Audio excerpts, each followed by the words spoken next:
Ok. Bom dia. Meu nome é Marco Aurélio Romano, sou professor do Departamento de Psiquiatria da Faculdade de Medicina da UFMG. E hoje eu vou falar um pouco para você sobre neurociência responsável, que foi a motivação do nosso projeto, do INCT. Então, eu queria dar um pouco do contexto onde esse INCT foi criado e a importância desse tema para os dias de hoje. Bem, o fascínio que a humanidade tem pelo cérebro não é de hoje, né? O termo que a gente conhece hoje, cérebro, foi mencionado pela primeira vez num papiro egípcio, né? Que aparentemente era cópia de um papiro egípcio de 1700 a.C., mas que aparentemente era uma cópia do outro texto que foi datado de entre 3.000 e 2.500 anos antes de Cristo. E essa distinção que a gente faz hoje entre cérebro e cerebelo, né, também não é nova e foi feita pela primeira vez por Aristóteles, né, em 300 a.C. Então, essa vontade de entender o cérebro e assim, essa intuição de que o cérebro era importante do ponto de vista, né, de agregar, né, o que a gente tem de humano nesse cérebro, nesse órgão, ela é bem antiga, né? Já as áreas cerebrais, por exemplo, a área entorrinal foi definida por Brodmann no início do século passado, e os conceitos mais modernos, vamos dizer assim, de neurônio, sinapse, neurotransmissor, também tem sua história, né, que é muito bem contada nessa revisão aí por Lopes e Munhoz e Álamo de 2009, se alguém tiver mais interesse em dar uma olhada.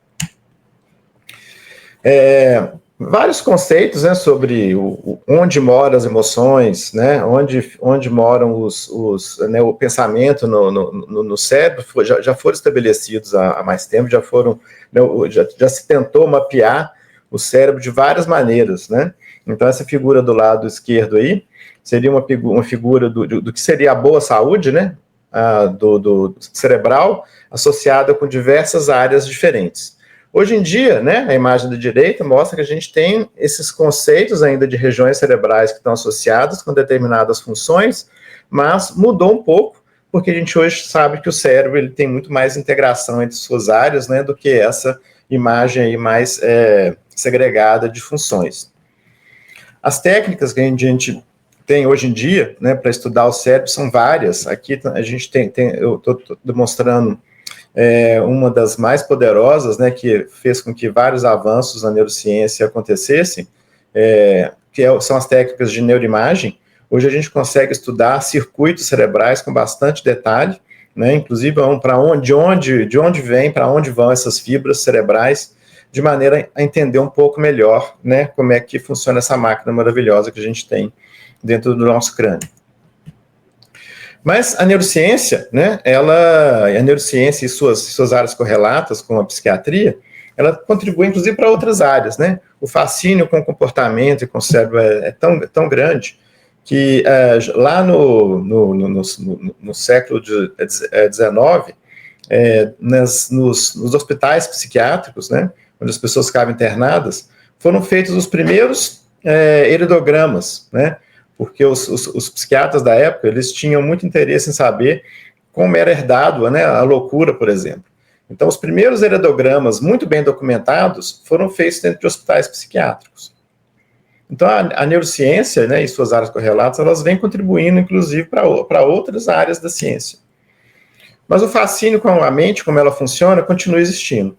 E a gente ainda não consegue entender completamente quais são os mecanismos que governam a mente. Mas os avanços tecnológicos, eles têm vindo rápido, né?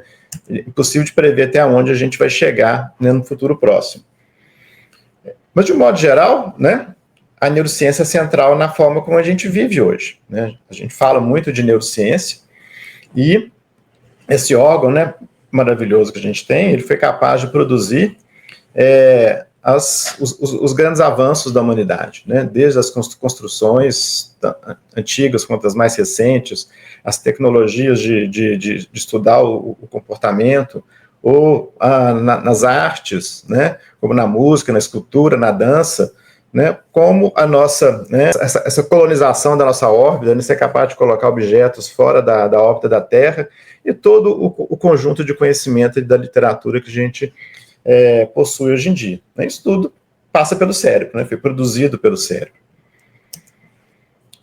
Hoje, né, a gente ouve trabalhos escolares sendo feitos sobre neurociência, de um modo geral, jornalistas escrevendo, né, em jornais e revistas comuns para o público geral sobre neurociência, o público muito interessado em neurociência, até CEOs de empresas, né, falando muito sobre neurociência, é o que a gente tem visto, por exemplo, com alguns dessas big techs, né, que todas estão investindo de alguma maneira em neurociência. Isso é bom, né? Então, a gente tem hoje grupos que trabalham com neuroeconomia, neuroeducação, neuromarketing, neuropsicologia, neuropsiquiatria, neurolinguística, neuroenologia, né? Neuroinformática, neuroengenharia, neurogastronomia e até paleoneurociência, que é uma ciência que estuda, né, outros organismos que já não existem mais. Então, o neuro está em todo lugar. Isso é bom do ponto de vista que as pessoas ficam mais, né, por dentro do que está acontecendo, mas a gente vai ver mais para frente que isso pode gerar uma série de riscos e que a gente tem que estar atento para isso. Nós estamos vivendo um momento muito interessante da humanidade, né? É como se a ficção científica está se tornando realidade principalmente nos últimos 10 anos, né?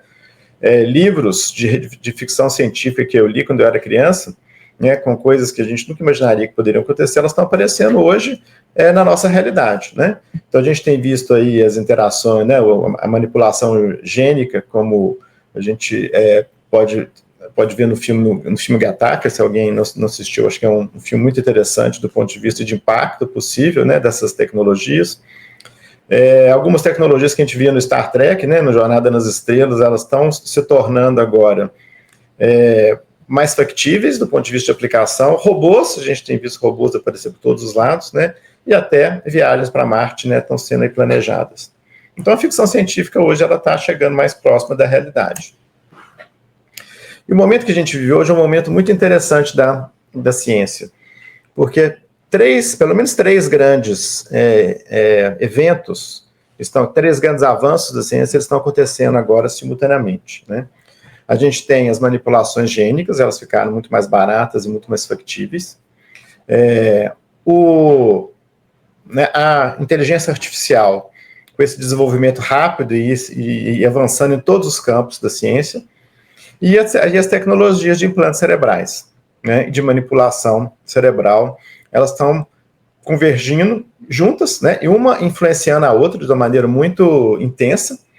Então, isso é um fato histórico muito importante. Nunca aconteceu ainda a gente ter três grandes áreas que pudessem ter impactos tão grandes no sistema nervoso central, principalmente no cérebro.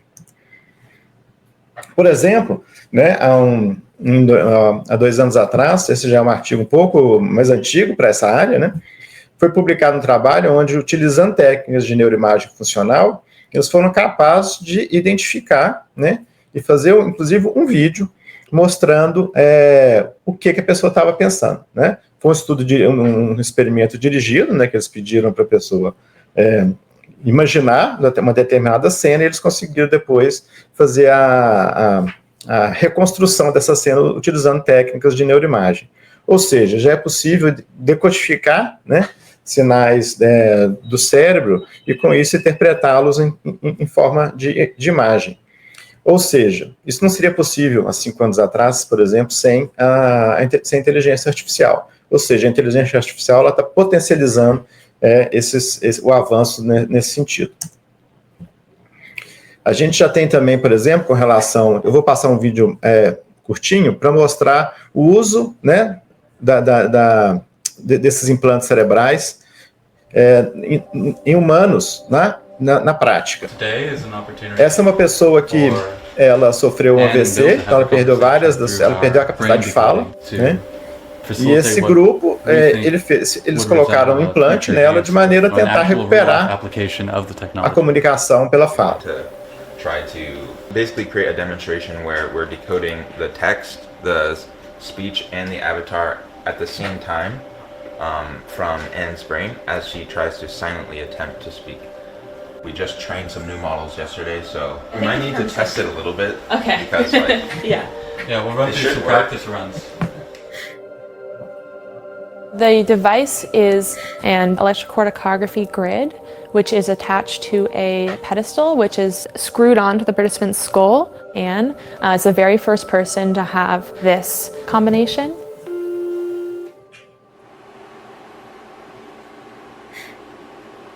I think you are wonderful. In the training lab, we really focus on restoring voice to people that have lost it due to conditions like stroke or ALS. What we're picking up on are neural activity related directly to the attempts to move her facial muscles, and that's what we're able to decode into speech. Hey Anne, how's it going? It is good to see you. Giving them the ability to communicate again with their loved ones and caregivers is really what we're looking to do. I was thinking about running to the store. What time will you be home? In about an hour. Do not make me laugh. That's the first time we've ever had a conversation using this system. In order to communicate in her day-to-day life, she has an assistive communication device. These are dollar store glasses, and she interfaces with it using a little reflective sticker on them. It's very slow, and the device now is very old, but she relies on it. For us to have that conversation using her Dynavox would probably be like a 5 to 7 minute conversation. It was nice to have a conversation. I forget how slow this machine is. When Anne was 30 years old, she was playing volleyball with some friends and had a stroke, which led to the condition that she has now, which is locked-in syndrome. At this point, she had a 6-month-old child and a 7-year-old child. You are truly wonderful people. The physicians have no idea why this happened. That was now 18 years ago. Hand that to me, please. How can we create technology that can help people really meaningfully contribute with all sorts of abilities? Hi, how are things going? Hi Anne, things are going fine. How are you feeling about the Blue Jays today? Anything is possible. Oh, you're showing not a lot of confidence in them today, are you? You are right about that. Eu acho que esse vídeo exemplifica bem o poder dessas tecnologias, né? E o benefício que ela pode trazer para pessoas com esse tipo de lesão cerebral e outras, né? Com relação à terapia gênica, também houveram grandes avanços recentes. Foi anunciado agora em setembro o primeiro tratamento da doença de Huntington, que é uma doença que promove uma demência em pessoas jovens, né? Normalmente eles começam a desenvolver sintomas a partir dos 20, 25 anos, e com 35, 45 anos eles já estão completamente dependentes e evoluindo para o óbito. E foi feito pela primeira vez uma terapia gênica em um grupo de pacientes que conseguiu retardar o aparecimento de sintomas em até 70%. Ou seja, essas tecnologias já estão chegando, né, aí nos ensaios clínicos em pacientes reais, trazendo benefícios claros. Mas, da mesma maneira que esse cérebro nosso maravilhoso consegue produzir esses avanços científicos, né, que beneficia a população, que beneficia as pessoas, né, que melhora a qualidade de vida, ele também foi capaz de produzir os maiores horrores que a história já viu, também com tecnologia, né? A bomba de Hiroshima, os grupos esses grupos tóxicos de mídia social, escravidão, entre outras coisas, né? Isso tudo também foi gerado por esse nosso órgão maravilhoso. Então, os dilemas da neurotecnologia, né? Eles incluem, mas não se limitam a isso. Por exemplo, aqui alguns exemplos. Por exemplo, ameaças à identidade humana e integridade mental, por exemplo, seu dado, né, mental ser coletado sem permissão. Riscos à sua privacidade e autonomia, né, que está relacionado com o item de cima. um potencial de abuso de habilidades cognitivas, você tem uma possibilidade dessas habilidades serem influenciadas, né, de maneira externa, modificação da personalidade dos indivíduos através dessas modificações que podem ser utilizadas, por exemplo, técnicas de neuromodulação, entre outras, né? Uma garantia de acesso equitativo a tratamentos benéficos, ou seja, esses tratamentos são factíveis do ponto de vista de disseminação para a população em geral, né? Qual que é o custo disso? E implicações éticas, por exemplo, no aprimoramento cognitivo das pessoas, ou seja, uma parte da população poder ter acesso a maneiras de melhorar sua habilidade cognitiva, de maneira, por exemplo, a ter uma vantagem, por exemplo, em concursos públicos ou, né, em busca de empregos, entre outras coisas. Como é que a gente vai cuidar das próximas gerações, então, nesse contexto, né? Fica essa pergunta. Existe uma resposta só para essa pergunta? Não é uma resposta só, mas um conjunto de medidas, né, que a ciência e a academia e a sociedade como um todo tem que se preocupar desde já. Que é fazer a pesquisa, a ciência com responsabilidade, ou a pesquisa com responsabilidade. O que significa, né, responsabilidade nesse contexto? A responsabilidade significa que alguém, né, pode ser uma pessoa, uma instituição, né, uma empresa, ser responsável por, né, algo que sejam ações ou uma sequência de ações, né, uma coisa que você vai fazer para um destinatário. Pode ser a população, pode ser um indivíduo, pode ser uma cidade, né? Ante uma instância, né, que é aquela instância que vai sancionar aquilo, ou vai julgar se deveria ou não ter sido feito, em relação a um critério, né, que pode ser simplesmente uma prescrição ou uma norma, no âmbito de uma área de responsabilidade. No caso aqui, a gente está falando da área de neurociência. Então, identificar todos esses atores é super importante. Nesse sentido, foi que, desde do Horizon 2020, que é um programa de financiamento à pesquisa na União Europeia, eles estabeleceram que os projetos financiados pela agência europeia, eles deveriam ter o que a gente chama de pesquisa, critérios de pesquisa e inovação responsável. E a Comissão Europeia elaborou, né, uma caixa de ferramentas, um toolkit, para que as instituições pudessem avaliar, né, em que estágio eles estariam nesses princípios e como eles seriam implementados. Então, a pesquisa e inovação responsável, né, uma definição bem curta, significa cuidar do futuro através da gestão coletiva da ciência hoje, né, e da inovação no presente, ou seja, tentar estabelecer hoje uma gestão coletiva da ciência e da inovação para que a gente cuide do futuro e tente prever ou evitar, né, o mau uso dessas tecnologias. Uma outra definição, né, de que a pesquisa e inovação responsável, ela visa assegurar que o design, né, desde a hora de começar a planejar um novo experimento ou uma nova tecnologia e desenvolvê-la, né, e disseminá-la, tá, que elas ocorram de uma maneira ética, inclusiva, reflexiva, adaptativa. O que significa isso, né? Ser ético, inclusivo, reflexivo e adaptativo. Isso a gente vai falar um pouco mais daqui a pouco. Existe também uma recomendação do Conselho de Inovação da OCDE, né, que é a Organização de Comércio Internacional, que o Brasil aderiu a essa recomendação em 2022, apesar dele não ser membro, que visa o quê? Promover a inovação responsável da neurotecnologia, né, priorizar a avaliação de segurança, que é super importante, promover a inclusão, né, dentro desse contexto de neurotecnologia, fomentar uma colaboração científica ampla, né, de preferência global, permitindo uma deliberação social, ou seja, que a sociedade participe das decisões associadas com o desenvolvimento e o uso dessas tecnologias, capacitar órgãos de supervisão e assessoria. O que é isso? É capacitar, por exemplo, órgãos de governo, para que eles consigam entender, né, como que essa tecnologia está evoluindo, né, e ajudar também nesse desenvolvimento. Proteger os dados cerebrais de outras informações, cerebrais dessas pessoas e outras informações associadas com o cérebro, né, que tem sido chamado de segurança cerebral. Promover culturas de administração e confiança no setor público e privado, é importante que não é uma questão só do setor público, de governo, mas também do setor privado, as empresas estarem nesse barco, né? E antecipar e monitorar o uso indevido, potencial ou não intencional, né? Chamado também de uso dual, né, da tecnologia.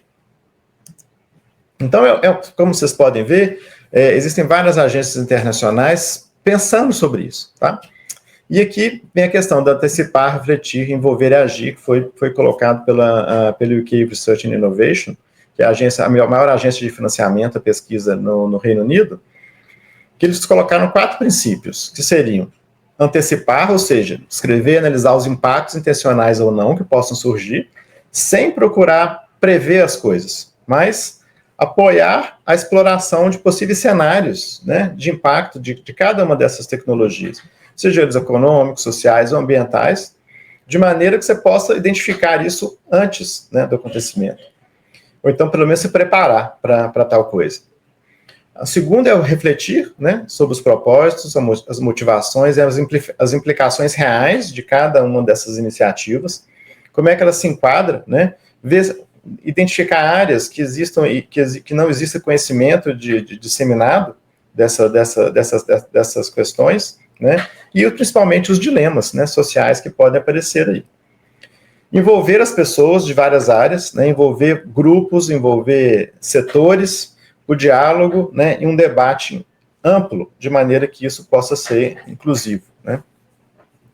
E agir, né, utilizando esses processos para influenciar a direção e a trajetória do processo de pesquisa e inovação na área de neurotecnologia, né, ou seja, identificar caminhos que sejam os mais viáveis e os que terão maior impacto positivo.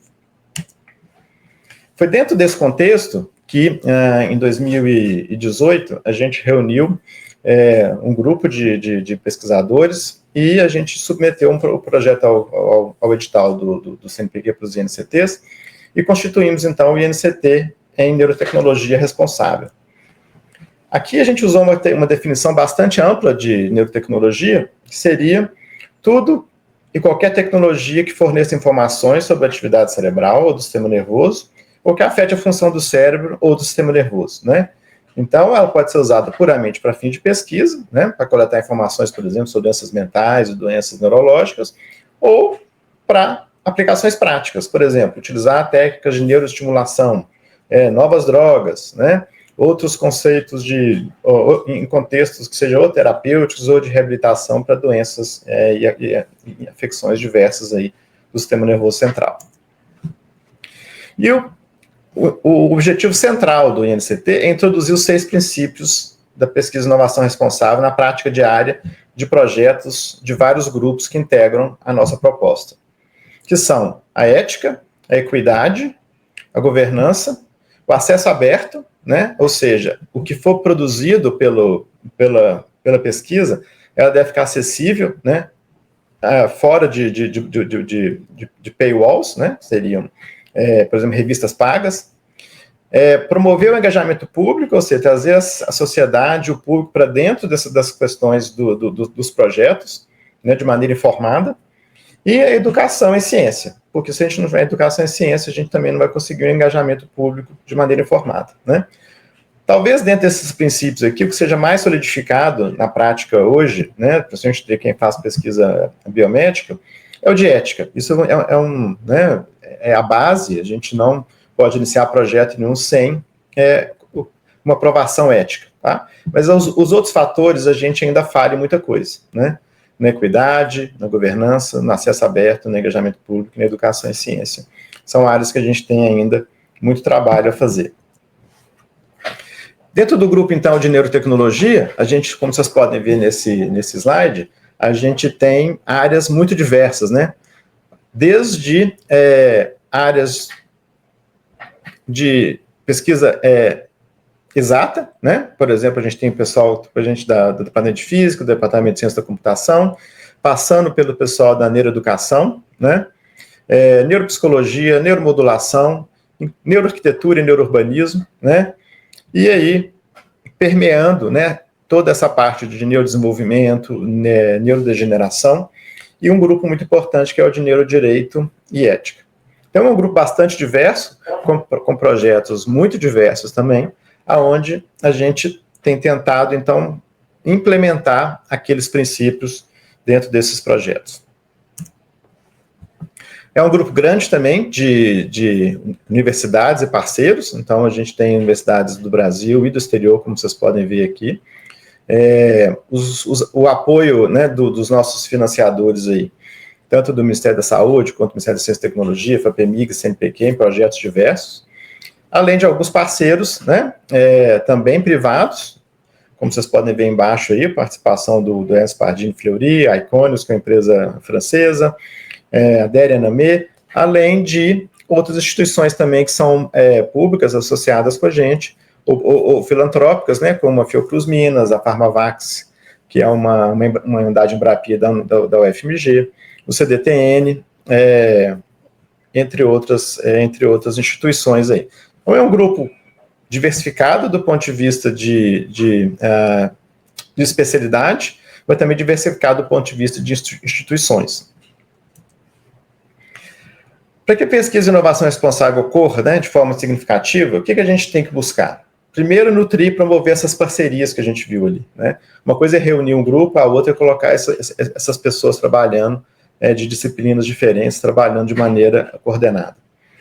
Facilitar a formação para permitir que essas competências, né, vão ser desenvolvidas e levadas adiante. Não adianta, né, ter um grupo agora que vai desenvolver um determinado, né, escopo, mas que lá na frente não vai ter gente formada com conhecimento suficiente para poder manter isso funcionando. E abordagens integradas da investigação, né, colaborativa aí, que vai envolver tanto os cientistas que a gente chama de hardcore, né, das áreas duras de ciências exatas e biológicas, mas também, né, o pessoal da ciência social, ambiental, especialistas em ética e profissional de engajamento, o que a gente está bem capacitado para, como vocês viram lá, em termos, né, da formação do grupo do INCT. A neurotecnologia, então, como eu mostrei lá atrás, ela tem um potencial enorme para melhorar a saúde e o bem-estar da sociedade. Mas ela, então, traz, né, grandes desafios éticos, legais e sociais, como toda tecnologia emergente, né? A gente tem assistido, por exemplo, o uso da IA, ela veio com muita força e muito rápido, né, permeando a nossa vida aí. Então, problemas começam a acontecer, e muitas vezes a legislação, né, ela é um pouco mais lenta para poder acompanhar isso. Esses desafios acontecem em todas as áreas emergentes. E qual que é a importância mais direta da pesquisa de inovação responsável em neurotecnologia? Né? Como eu já citei, tem questões éticas, como, por exemplo, consentimento informado, a privacidade, o acesso aos dados. Isso já é tratado, né, pela LGBT, pela nossa lei de proteção de dados. Então, como eu disse, a ética é uma questão que já está bem solidificada do ponto de vista das pesquisas em neurociência, né? Mas existem outras questões, por exemplo, sociais, como inclusão, né, e a mensuração do impacto social, que muitas vezes nós pesquisadores não incluímos isso, né, no nosso planejamento. Outra coisa é a aplicação para maximizar os benefícios. Né? Muitas vezes, quando a gente está desenvolvendo um projeto de pesquisa novo, a gente pensa que existirão impactos importantes. Mas como é que a gente maximiza isso? Né? Minimizando riscos e garantir que isso seja justo, que a aplicação seja justa. Do ponto de vista, né, ético, a justiça é um dos pilares da ética em medicina, que é que todos tenham acesso ao mesmo nível de tratamento, por exemplo. Né? Isso é um desafio muito grande. Outros grandes desafios da pesquisa de inovação responsável em neurotecnologia tem a ver com a dificuldade em prever impactos a longo prazo. Né? É uma área emergente, a gente ainda não sabe até onde ela vai conseguir alcançar. Inclusão de todos os parceiros, né? Como eu mostrei lá atrás, os parceiros científicos a gente tem mais facilidade de incluir.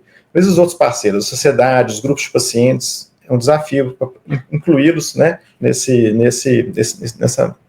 frame. E manter a transparência numa área que é muito técnica. Né?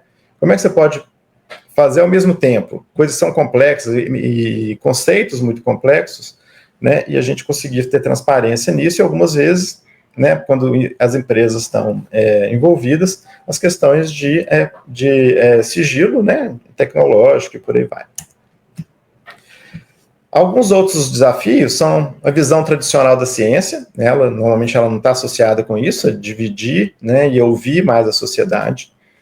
Isso acrescenta uma complexidade adicional. Falta de recursos, né, porque a gente já vive, principalmente no nosso país hoje, a gente tem uma escassez de recurso para pesquisa científica.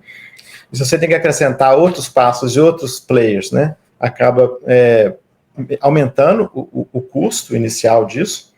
O medo de politização, né, é sempre uma coisa que a gente se preocupa. Desafios metodológicos, né, que são importantes. E as questões de autonomia da pesquisa, né, até onde eu vou conseguir prosseguir com o meu projeto sem que eu tenha uma interferência, né, você tem que abrir mão um pouco dessa autonomia global para poder ter essa inclusão de outros parceiros. Outros desafios. Apesar da excelência ser uma responsabilidade implícita da ciência, né, as políticas de excelência, às vezes, elas não estão sincrônicas com as demandas sociais, né, e o engajamento público, às vezes, pode bater de frente com isso, de acordo com o anseio da sociedade, por exemplo, né.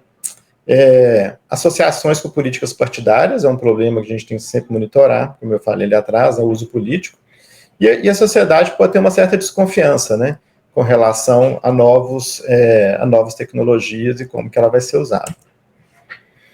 Bem, existem vários níveis, né, de implementação da pesquisa e inovação responsável. O nível mais básico é de que a organização, os indivíduos, eles não estão nem cientes de que isso exista, tá? Depois tem o nível 2, que é uma de exploração, né, onde ela já reage para pressões externas, até chegar no nível mais alto, que aquilo já está ali default dentro dessa instituição, né? Qualquer atividade, qualquer pesquisa que fosse iniciada, aquilo já faz parte do arcabouço. Nós aqui, a gente está no nível 1 para 2, para vocês terem uma ideia, né? Pelos diagnósticos que a gente tem feito, pelo menos dentro da nossa instituição. Então, tem um longo caminho a traçar aí ao longo desse tempo de desenvolvimento do projeto, mas que é essencial. O que aconteceu na Europa é que o financiador, né, que foi a Comissão Europeia, ela decidiu que esses princípios deveriam ser implementados nos projetos. Isso fez com que as instituições e os pesquisadores, né, eles fossem responsivos a isso, porque se não tiver a implementação dos princípios, não tem recurso financeiro. Então, foi uma pressão, né, que a União Europeia fez e que acabou que foi bem sucedido em termos de forçar a implementação desses princípios. No nosso caso, a gente tem um pouco o nosso INCT, o Neurotech, ele está entre o financiador e as instituições, né? Nós estamos tentando fazer diagnóstico nas instituições e tentar conversar principalmente com a nossa instituição em termos de implementar esses princípios e, ao mesmo tempo, convencer também o financiador que isso é importante. E o nosso estágio é um pouco diferente, né, do que a gente vê na Europa aí. Mas isso não vai ser possível de maneira alguma, né, se a gente não tiver uma cooperação entre aqueles grupos, né, que a gente mostrou lá, mas principalmente com os outros atores, que são, né, os gestores públicos, o setor produtivo e industrial, o setor da sociedade, tanto a sociedade civil em geral, como, por exemplo, os grupos de pacientes, né, de pais e parentes de pacientes, existem algumas associações que são muito ativas no Brasil, mas a gente tem que conversar muito e cooperar muito para que esses princípios sejam implementados de uma maneira harmônica, né. E para isso a gente tem que fazer também redes, né, é um tipo de iniciativa que você não consegue fazer somente num lugar com um grupo, né. Então, aumentar essa rede é extremamente importante. E só assim, né, que a gente vai conseguir, pelo menos nesse laboratório que a gente está montando aqui na universidade, com o projeto do INCT de Neurotecnologia Responsável, de pelo menos construir uma trajetória, né, onde a gente possa indicar práticas que a gente testou ao longo do tempo para que outros grupos e outras áreas possam utilizar o mesmo roadmap, né? Sem ter que inventar novos processos. E esse que é o nosso objetivo principal, implementar nesses projetos hoje o que esses princípios da pesquisa e inovação responsável e deixar, né, como legado desse NCT esse roteiro, né, de como implementar, quais são as dificuldades, principalmente no nosso país, né, que a gente tem várias peculiaridades aí. Bem, eu acho que esse é o recado que eu queria dar hoje. É uma introdução rápida, a gente vai falar mais sobre isso no futuro, mas eu agradeço aí quem estiver assistindo, quem assistiu, e a gente está aberto para receber sugestões e para discutir, né, pessoas que estejam interessadas no tema. A gente está super aberto a conversar e agregar mais pessoas. Meu e-mail está aí embaixo, e muito obrigado, então.